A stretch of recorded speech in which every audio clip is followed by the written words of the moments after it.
Dodge Ram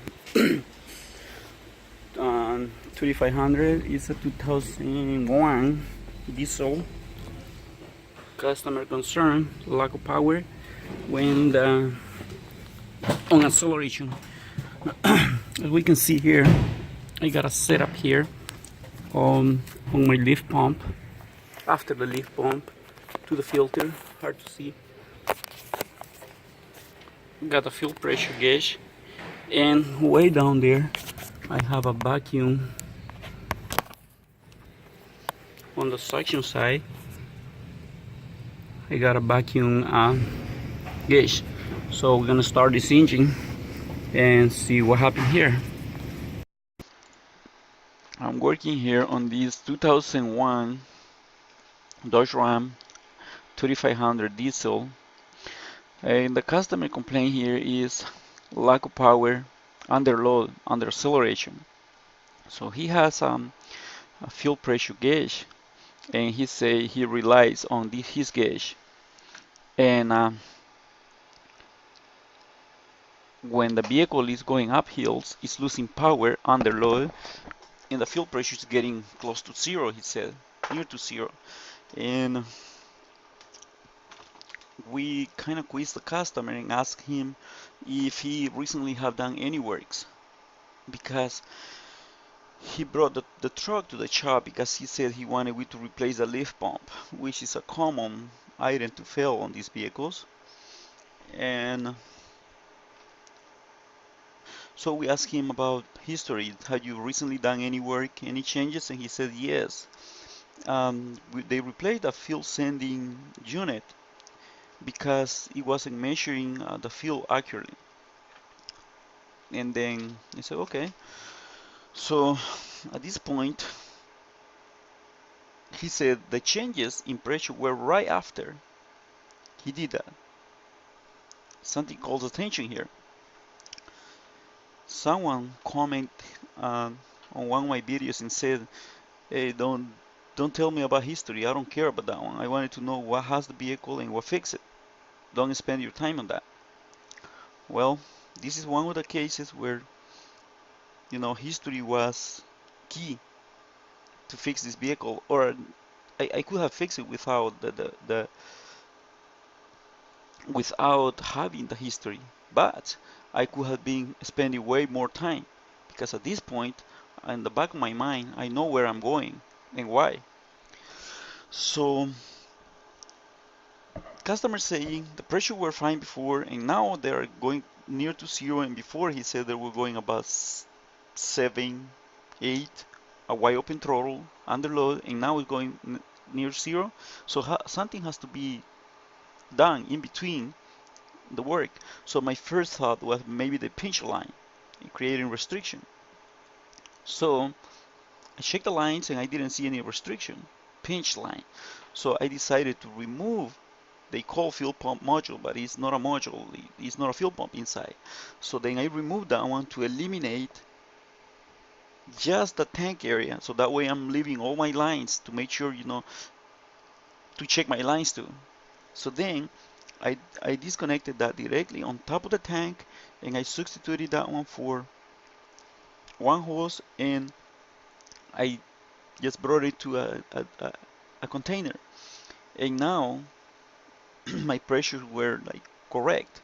That's my second test. So that means my restriction is on the tank side. So we requested for customer authorization to remove and replace that one. However, we contacted them and said, if he wanted to go back to the previous shop and have warranty, and apparently they told him the leaf pump failed. That's why the pressure went down. And they wanted to install a leaf pump, and he brought that back to us. So the customer authorized us to remove the gas tank, and at this point replace the module they call. So we got another one from the dealer, and I believe probably our service writer didn't order that one through the big number, and they sent us another run pump for gasoline, which that one has a pump inside, and that pump is creating restriction, as we're gonna see there on the video. On the suction side, underload. Idle is fine, but as we can see here on the manufacturer specification, there is some information here is gonna be key. However, they are saying first start your test, key off, connect your fuel pressure gauge at the fuel filter inlet port. That is because this vehicle has two ports to measure fuel pressure, one before the filter and one after the filter. Well, why do they have two? It's very smart because they wanted to know if we have restriction on the filter, and it say if we have more than 5 psi difference between the inlet and the outlet, so we have plug filter. Very easy to test it, huh? So, but minimum they want fuel pressure about 10 psi. They are saying actuate the pump. Well, with the scanner, the DRB is the scanner, the factory scanner they have, but we don't have to, you know. If we go key on only, the computer apply like 3-second pressure only to the lift pump. But if we bump the engine just a little crank, it doesn't have to start, the computer activated for 25 seconds. And then we can see our pressure. Did it go to 10 psi? In our case, it did. With any pump, any system, it did. Went to there. Okay. Go to step 2. Inspect all. Did it go about 10 psi? Yes. Go to number 2. Step 2. Ignition switch off. Check for restriction on the lines. Leak, skin, restriction line. Did you find any? In our case, we're going to say no. Go to 3. Now they wanted we to check if we have restriction on the fuel filter. Same test. We have more than 5 psi? Yes. Replace the fuel filter. In our case, we didn't. Go to step 4.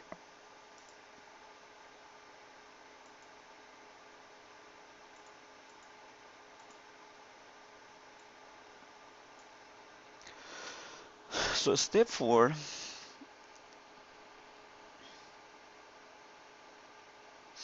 they want we to connect a clear line on the inlet port and check for bubbles if we have air in the system. Do we have air in the system? No.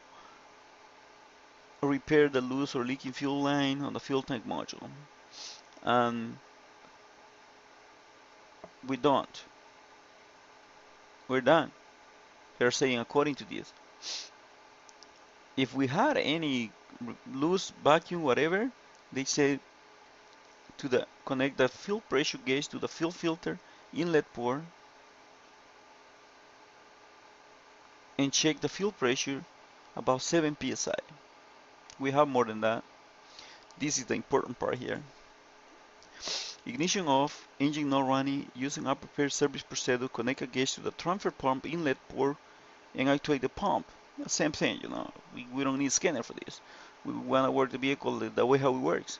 And you say, is the vacuum higher than 6 inches? It was 18 in our case, under load. But at idle it was about 5. So that this is where the test is not giving you full specification under what condition. So 6 inches? Yeah, no, it wasn't about 5 inches. So we're done. They're saying everything is fine. But the problem in here is volume and pressure. Our pressure dropped because our volume reduced. We got partial restriction on the suction side, and that is why our symptoms only appear wide open throttle when it's the max fuel demand. As we can see here, it's just saying 6 inches. But I would take this number at wide open throttle. No more than that. And we had it about 18. On the chop, just going about 3000 RPM without really underload. Okay, go back here. Same thing here, you know. When they start a test, is the fuel pressure about 10 psi? What condition? Idle? Cranking? What? So this psi, you know, this vehicle when it's normal to go about 12 psi or something like that, idle, and they drop about 7, 8 at wide open throttle. So the specification for this pump is 8 to 12 psi. 8 under load, idle about 12. 7, it was still okay, something like that. 8, I think we hold. Okay, about this test. This is the importance here. This suction side. I'm sharing this video because I know a lot of people is struggling to fix this diesel. And when I went to a class, I had to drive about 4 hours from here where I live. I think it was after work. I came back home about 12 at midnight. The teacher stressed a lot this test about the suction side. He said most of the people is checking the codes on the high pressure side, and they go and try to replace the high pressure pump and everything, bypassing the foundation of the system, which is this. This test applies, he said, to any diesel. It doesn't matter if it is like 4-cylinder diesel, 6, 8, it's a big truck, whatever it is, he said. It doesn't matter what it is. On the suction side, we shouldn't have more than 6. If we do, we have restriction on the suction side. And the specification, he said, is do the test under load, because that is when you see most of the problems. If you have more than that, you have restriction on the suction side. It's exactly what we had here. I have done this test a couple times and I have found some issues, like other guy having been able to figure out after replacing a bunch of expensive components, thousands of dollars, because they did bypass this test. So I wanted to share with you guys this, and I'm gonna move to the testing here. But the test is about, because 3 pumps, 3 modules were replaced inside the pump, inside the gas tank. The first one was wrong, aftermarket Delphi. The second was dealer we installed wrong, which had no changes in pressure and vacuum comparing to the aftermarket. A little bit, but not really, it got a little bit changes, but not to the point like it's satisfactory, like the job is done and everything. And the third is the one he fixed it from the dealer, OEM part, genuine part, comparing to the old one. The very first they removed because of sending unit, they gave us the same pressure. So we're gonna move forward to the first test.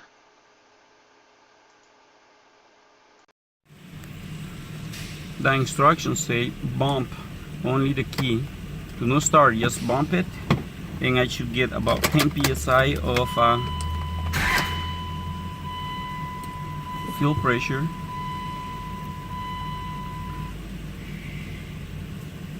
Got it. That's gonna be only like that because the computer is energizing for about 25 seconds when I bump it. If I go key on only, it just does it for about 2 or 4 seconds, something like that. But if I bump the engine, it does like that. It's draining right now. It went into pressure on the suction side, like 12.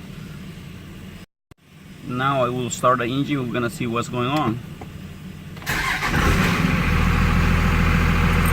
The idle, we can see him is having like about 8 or 9 inches of vacuum on the suction side. We'll end up maintaining the pressure, but still that one is too high. We shouldn't have more than 5. And we'll see the lack of power. I'll create 3000 RPM, 2000.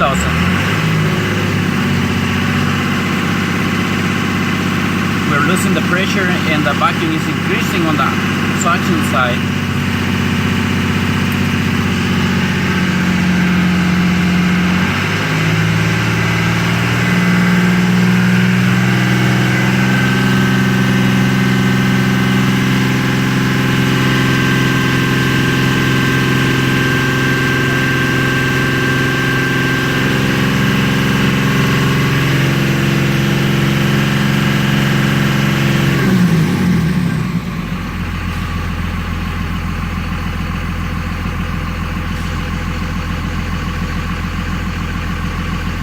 we have volume issues, restriction on the suction side to the tank.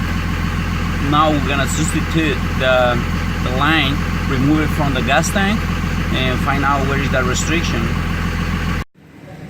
Here we can see the setup I have. On top we can see like a L style way up there, that one. So that one is the one where I'm measuring the fuel pressure that the lift pump is producing. And on this side, on the input of the fuel pump, the lift pump, I got connected here one side, I got a T here, and right here I got connected, the one is coming from the fuel tank. Then on the other end I have my vacuum gauge connected. So that is the setup I have here.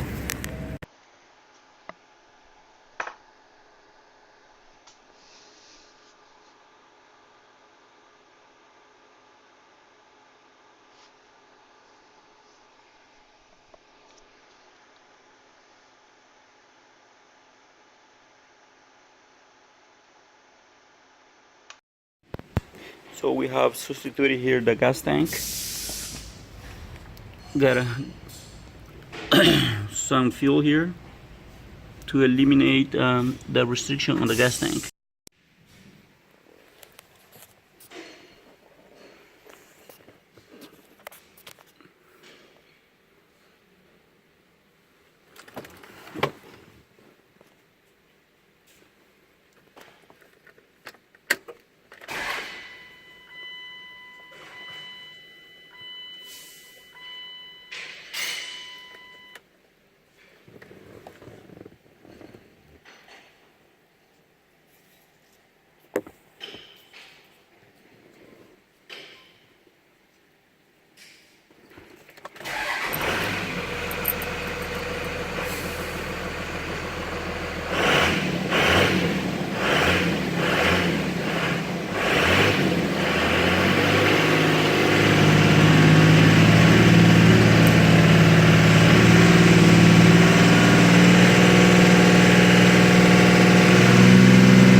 Part from the dealer fuel pump, which is this module.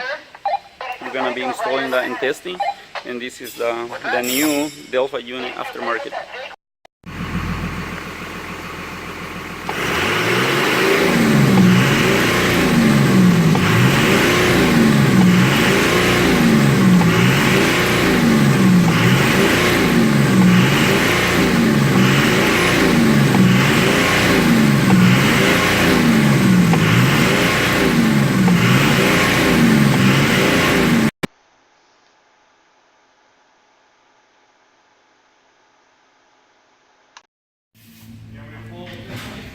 This pump doesn't have this doesn't have a pump. It's free inside. Well, we have here the pump. We're doing the test here with the OE pump. Let's see the gauge readings. I mean, that's why I kind of need that one